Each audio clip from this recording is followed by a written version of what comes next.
This is Real News Media TV, coverage you can trust. Please like, share, subscribe, and hit the notification bell. Select all for daily news updates. Relatives distraught after machete attack on married couple leaves wife dead and husband nursing wounds.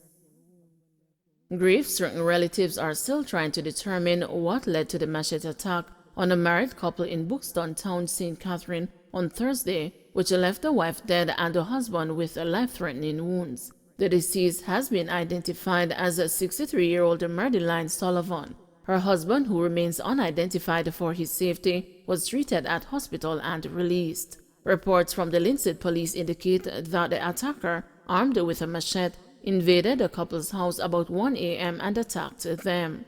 The police said Madeline and her husband were sleeping when they heard a sound outside, and her husband decided to make some checks. The husband was allegedly attacked and received injuries to his face. He raised an alarm and the perpetrator escaped. His wife was later found inside their home with chop wounds all over her body. Both were assisted to the hospital, where Madeline was pronounced dead, the police report stated.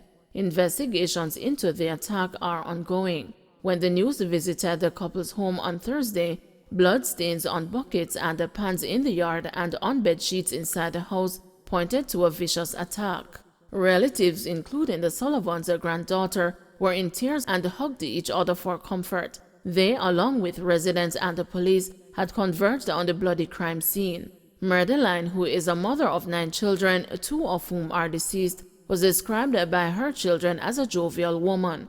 Her children stressed that she was always busy doing domestic work and helping her husband burn charcoal for sale. One of the Sullivans' daughters, who gave her name as Wendy, told the news that she believes the couple was robbed.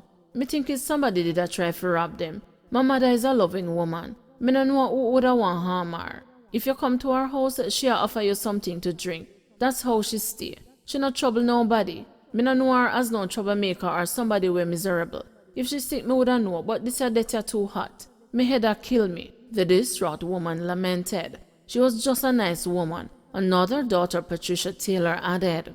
Meanwhile, Madeline's son-in-law, who opted not to be named, said he had been planning to take her grandchildren to visit her on Thursday, but he got a call about her death in the wee hours of the morning.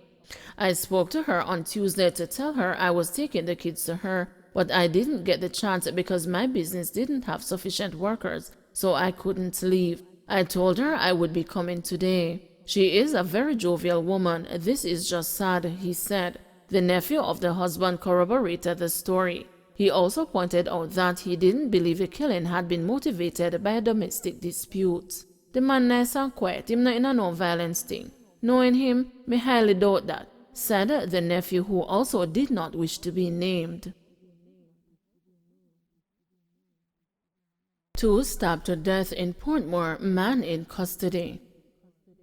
Police are currently at the scene of a double murder in Portmore, St. Catherine. It is understood that 2 people have been stabbed to death. Details of the incident are still sketchy, but commanding officer for the St. Catherine South Police Division, Senior Superintendent Christopher Phillips, has confirmed the incident.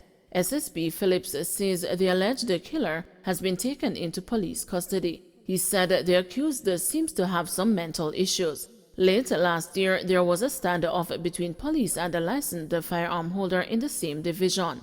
A man who was reportedly suffering from depression locked himself in his house and threatened to kill himself and his daughter if the police came in. A policeman was injured in the incident. The man was eventually subdued by cops.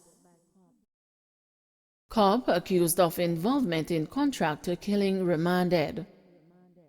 A police constable who is accused of contracting 2 hitmen to carry out a killing in Clarendon in June 2021 was remanded when he appeared in the Clarendon Circuit Court yesterday.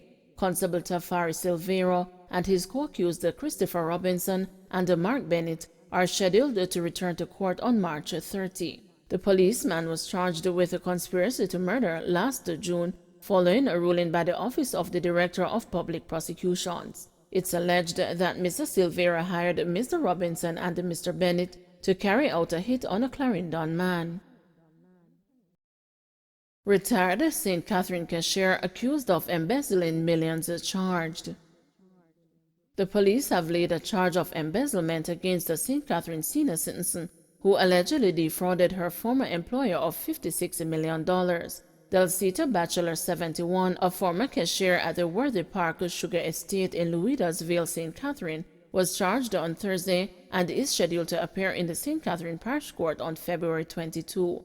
Bachelor, who worked as a senior cashier at the estate for 50 years, went on retirement in November 2021, following which the company carried out an audit on its accounts. During the checks, it was revealed that sums could not be accounted for, and the police were called in to investigate the matter. Following a police probe, the former employee, who lives on the estate, was taken into custody and later charged with embezzlement. JLP supporters demand MP Marsha Smith be removed. Supporters of the governing Jamaica Labour Party in St. Ann Northeastern on Thursday padlocked the constituency office and dumped multiple T-shirts bearing the image of their Member of Parliament Marsha Smith, whom they want to quit political and elected post. At the crack of dawn, the group of about 100 descended on the constituency office in St. Anne's Bay and padlocked the grill located at the entrance to the building, leaving the three office staff with nowhere to go to work. One of the employees at the constituency office, a senior citizen employed for 20 years, spent the workday on a stool in the shade of a nearby building, her lips sealed in relation to the heated protest against her. The residents accused Smith of not being cordial, and the councillors present said she does not visit the constituency enough or address major issues such as deplorable roads.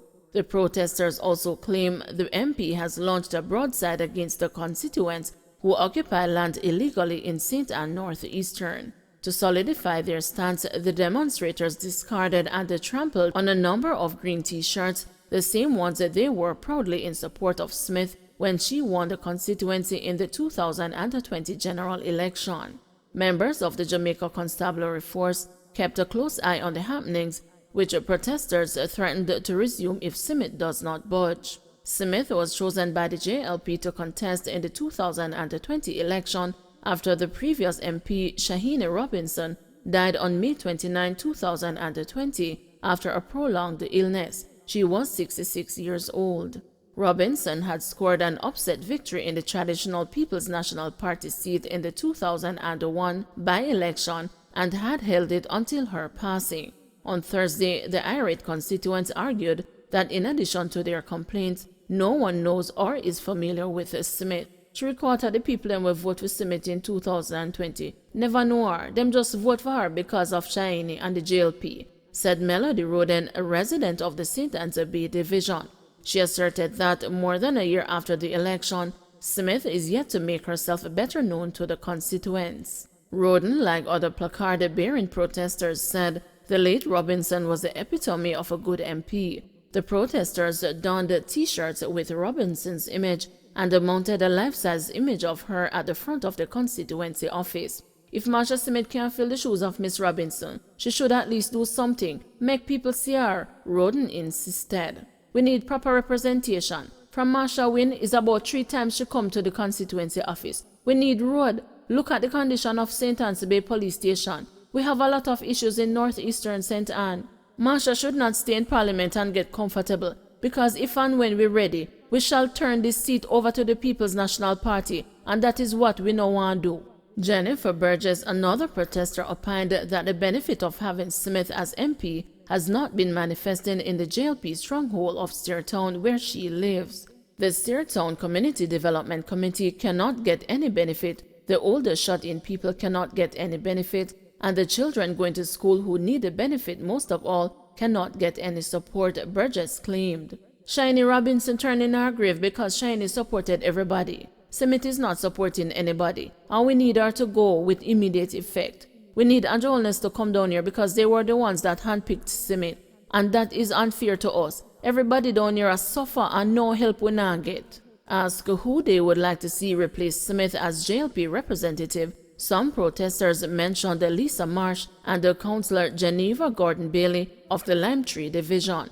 However, the majority of them declined to give a name, adding that their only wish is for democracy to reign within the JLP regarding candidate selection. In addition to being MP, Smith is an attorney at law as well as a Minister of State in the Ministry of Finance and the Public Service. Her father, Ernest Smith, is a later former JLP parliamentarian who caved to similar protests in the twilight of his political career. No response has been forthcoming from Smith, and several calls made to her phone number rang without an answer.